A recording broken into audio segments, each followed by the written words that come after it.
सोचिए कि मई जून की तपती गर्मी में क्या होगा, तापमान कितना बढ़ जाएगा। बीते साल यानी 2024 में भीषण गर्मी की वजह से देश भर में 459 लोगों की मौत हुई थी। गर्मी इतनी प्रचंड थी कि 2 दशकों का रिकॉर्ड टूट गया था। अब आगे क्या होगा? एक अनुमान ये लगाया गया है कि इस बार भी प्रचंड गर्मी कोहराम मचा सकती है। हीट वेव की वजह से लोगों की मुश्किलें बढ़ सकती हैं। आखिर क्यों पड़ रही है ऐसी गर्मी? क्या धरती कुछ अलग संकेत दे रही है? ये बात तो तय है कि पृथ्वी को बचाने के लिए हम अभी नहीं संभले तो फिर बाद में बहुत देर हो जाएगी। ये रिपोर्ट आप देखिए फिलहाल।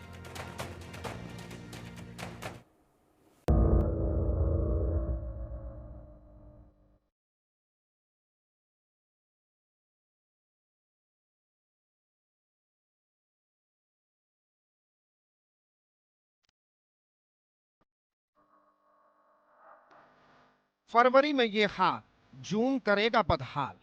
क्या इस बार 60 को पार करेगा पारा? वैज्ञानिकों की टेंशन तय, तपते सूरज का भय। नहीं मिलेगा सुकून, इस बार जलाएगा जून। फरवरी ने छुड़ाए पसीने, जून में जलेगी धरती।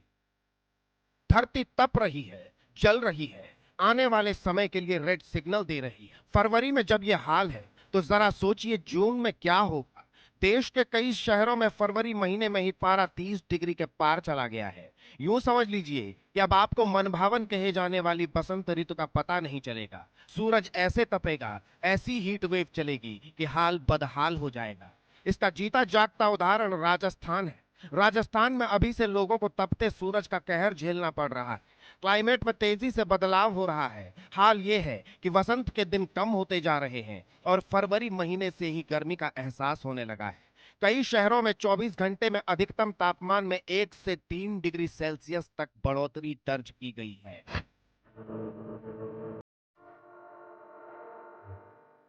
राजस्थान के 6 शहरों में दिन का पारा 30 डिग्री के पार जा चुका है। सोमवार को बाड़मेर में 33.6 डिग्री सेल्सियस तापमान रहा।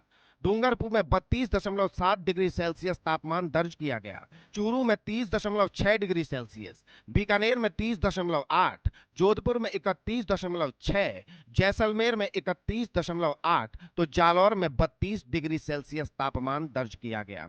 मौसम विभाग का कहना है कि अगले 1-2 दिन में तापमान 2 डिग्री और बढ़ेगा और फरवरी के आखिर तक तापमान 40 डिग्री के पार चला जाएगा।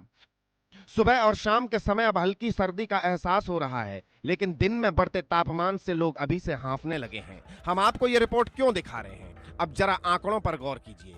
ये सिर्फ आंकड़े नहीं, बल्कि गर्मी से मौत के आंकड़े हैं। जरा आपको साल 2024 की गर्मियों की याद दिलाते हैं। भारतीय मौसम विभाग के मुताबिक साल 2024 सबसे गर्म साल रहा। मौसम विभाग ने एक्सट्रीम वेदर इवेंट से होने वाली मौतों को लेकर आंकड़ा भी जारी किया। साल 2024 में हीट वेव की वजह से भारत में 459 लोगों की मौत हुई। वर्ल्ड वेदर एट्रीब्यूशन के मुताबिक साल 2024 में पूरी दुनिया में करीब 3700 से अधिक लोगों की जान गर्मी की वजह से गई। मौसम विभाग ने साल 2025 में गर्मी को लेकर भी भविष्यवाणी की है। जैसे जैसे वैश्विक तापमान बढ़ता है, वैसे वैसे भीषण गर्मी की घटनाएं तेज होती हैं। आईएमडी ने कहा कि साल 2025 में मार्च तक उत्तर भारत में सामान्य से कम बारिश होगी। फरवरी और मार्च में सामान्य से ज्यादा गर्मी महसूस होगी। अप्रैल आते आते तापमान रिकॉर्ड तोड़ने लगेगा। मई और जून में क्या हाल होगा? अगर आपको थोड़ा सा भी धरती की फिक्र है तो संभल जाइए। फिलहाल मानव जाति को धरती ये ही पुकार रही है।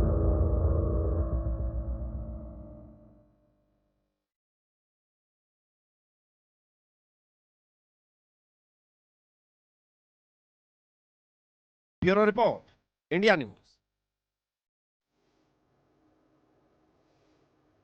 तो क्या इस बार हमको और ज्यादा तपती गर्मी के लिए तैयार रहना पड़ेगा? ये मौसम किस तरह के संकेत दे रहा है? सर्दी में जिस तरीके से तापमान बढ़ रहा है, क्या ये भविष्य में और ज्यादा गर्मी बढ़ने का संकेत है? इस पर हम बातचीत करेंगे। इस रिपोर्ट के बाद मेरे साथ 2 खास मेहमान जुड़ गए हैं। डॉक्टर राजेश सक्सेना जो कि सीनियर साइंटिस्ट हैं, वो इस वक्त साथ में हैं। डॉक्टर सुशील द्विवेदी जो कि पर्यावरणविद हैं। आप दोनों का बहुत बहुत स्वागत है। लेकिन राजेश सक्सेना जी, पहले मैं आपके पास आ रहा हूँ। ये सर्दी में इतनी गर्मी क्यों पड़ रही है? फरवरी का मौसम अभी चल रहा है, लेकिन पसीने छूट रहे हैं। और राजस्थान के तो कई शहर ऐसे हैं जहां पर 30, 31, 32 तक टेम्परेचर क्रॉस कर गया। ये नॉर्मल है या कुछ संकेत ये दे रहा है? सही और सामयिक प्रश्न पूछा। जी। हम क्लाइमेट चेंज की बात करते हैं और जी। पहले एक आपने देखा होगा, एक पैटर्न होता था जी। सर्दी का, गर्मी का, बरसात का। अब वो कुछ भी नहीं रह गया है। हम्म। तो बेसिकली जितना हमारा पॉपुलेशन की ग्रोथ हो रही है, हम डेवलपमेंट कर रहे हैं, इंडस्ट्रियलाइजेशन हो रहा है, ये सब मानव जनित ज्यादा कारण है जो हमारा वातावरण में परिवर्तन हो रहा है, जिसको कि हम क्लाइमेट चेंज बोलते हैं। इंडस्ट्रियलाइजेशन से आप देखिए मीथेन गैस का इमिशन हो रहा है, कार्बन डाइऑक्साइड निकल रही है, तो हमारा वातावरण भी खराब हो रहा है। और रही सही जो ये कसर है हमारा एग्रीकल्चर सिस्टम, जिसमें कि बहुत सारा हम केमिकल फर्टिलाइजर्स का उपयोग करते हैं, हम रोड ट्रांसपोर्ट बढ़ गया है हमारा। आप देखिए हर घर में, अब महानगरों की बात करें तो एक ही घर में करीबन 2 से 4 गाड़ियां होती हैं, और इसका कार्बन एमिशन हो रहा है, रोड ट्रैफिक हमारा बढ़ता जा रहा है। तो ये बहुत सारे मानव जनित कारण ज्यादा हैं जो कि हमारे जलवायु परिवर्तन हो रहा है। कभी भी बरसात हो जाती है, कहीं बरसात नहीं होती है, कहीं टेम्परेचर एकदम से बढ़ जाता है, कहीं एकदम से टेम्परेचर बिल्कुल डाउन हो जाता है। तो इसके कारण हमारे ऊपर बहुत सारे प्रभाव पड़ रहे हैं, बहुत सारी बीमारियां हो रही हैं। और अभी आपने एक बहुत रिसेंट उदाहरण आपने देखा है, अर्जेंटीना की फायर, कितना नुकसान हुआ, किसी को नहीं छोड़ा, चाहे छोटा आदमी हो चाहे बड़े से बड़ा आदमी हो। ये फायर लगी जंगल में, और this is due to climate change, हमारा जो ग्लोबल वार्मिंग। और हम बोलते हैं कि हमारा मीथेन इमिशन को रोकना है, हमें क्लोरोफ्लोरो कार्बन को रोकना है। तो जितनी हम भौतिक सुख सुविधाओं को बढ़ा रहे हैं, हम आगे बढ़ रहे हैं, विकास जिसको नाम दिया हमने, उतना ही हम खतरे से खेलने के लिए तैयार हो रहे हैं दिनों दिन। डॉक्टर सुशील द्विवेदी, मतलब मुझे याद आता है, यही कोई टाइम था, तारीख मुझे याद है, 14 फरवरी 2006 की बात है। मैं देहरादून में था उस दिन, और देहरादून से थोड़ा सा ऊपर चढ़ा, मसूरी पहुंचा नहीं था, वहां बर्फबारी होने लगी और मैं फंस गया था बर्फ में। 14 फरवरी की मैं बात कर रहा हूं। आज की तारीख में हम ये चीज एक्सपेक्ट नहीं करते। मैं आज यहां बैठा हूं, मुझे गर्मी लग रही है, पसीने छूट रहे हैं। दोपहर के टाइम में तो मतलब ऐसा हो गया था कि सांस लेना तक मुश्किल हो गया था, और फरवरी में हमने ऐसी चीज कभी भी मतलब महसूस तक नहीं की।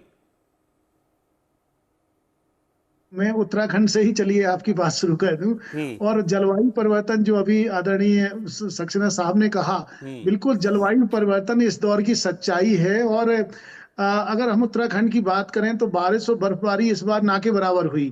उत्तराखंड में तो अब तक लगभग 80% कम बारिश हुई। और अगर हम कहें तो इसके पीछे मौसमी चक्र में बदलाव और ग्लोबल वार्मिंग एक वजह रही। और परिंदे भी हैरान हैं, फूल पहले खिल आए हैं, और जो बसंत है वो बसंत गायब हो रहा है। अब इसके पीछे एक रीजन ये भी है कि पहाड़ों पर ज्यादा फॉरेस्ट को डिफॉरेस्टेशन अर्थात काटा जा रहा है, जंगल खत्म किए जा रहे, जंगलों में आग लगी, जैसा कि अभी लॉस एंजलिस की आग की चर्चा हुई, या फिर पेड़ों का जो बड़े पैमाने पर कटान और नए पेड़ ना लगाना।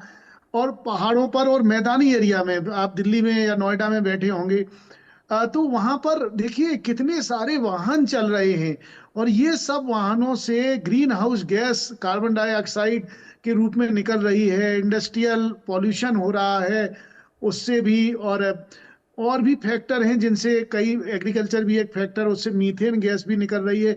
तो ये सारी चीजें मिलके इस पूरी धरती के तापमान को बढ़ा रही हैं। अर्थात हम सामान्य भाषा में कह सकते कि धरती को बुखार आ रहा है। मतलब ये समझ लीजिए, अब आप समझिए रोहित जी, मुझे और आपको बुखार आता है तो तमाम परेशानियां होती हैं। ऐसे ही धरती का औसत तापमान बढ़ रहा है, और इसकी वजह से हम मान सकते कि धरती को एक प्रकार से बुखार आने की स्थिति हो गई है। अगर अभी कुछ समय पहले राइटर्स की एक रिपोर्ट आई थी, उसमें एक खबर छपी थी कि भारत में फरवरी में औसत से अधिक तापमान रहने की संभावना है, वो अब हम लोग देख रहे हैं।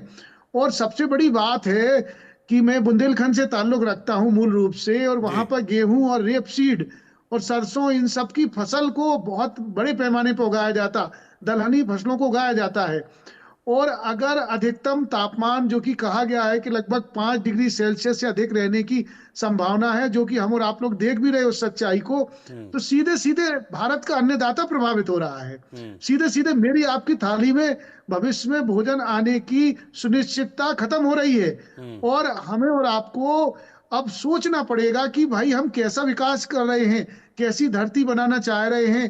क्या ऐसी धरती जो हमारी आपकी जरूरतें पूरी ना कर सके, या भविष्य में हम आने वाली पीढ़ी को क्या ये तपती हुई